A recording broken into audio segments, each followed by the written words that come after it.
தேவாலயத்தின் பொருள்ல சாப்பிடுறாங்க. ஒரு வார்த்தை சொல்லுது, மேனே மேனே தெக்கேல் உப்பாசி.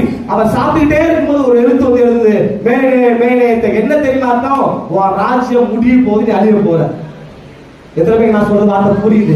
ஐயா, நான் இப்ப சொல்றேன் பாருங்களேன். ஒரு தேவனுடைய ஆலயத்தோட பாத்திரத்தை எடுத்து நான் விசுவாசிக்கிறேன், அதுல தேவையில்லாத ஒரு மதுபானத்தை அவன் குடிக்கிறான் அப்படின்னு போது அவன் வாழ்க்கையில ஒரு முடிவு வருதா, நீங்க தாங்க அந்த ஆலயம். எத்தனை ராமே சொல்றீங்க?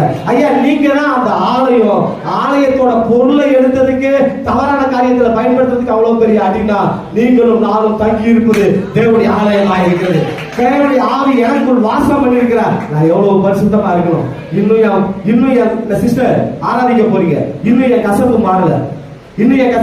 தேவனுடைய ஆலயத்துல மதுபானம் மட்டும்தான் உனக்கு எடுக்க போறது இல்ல, உபச்சாரம் மட்டும் உனக்கு எடுக்க போறதில்ல.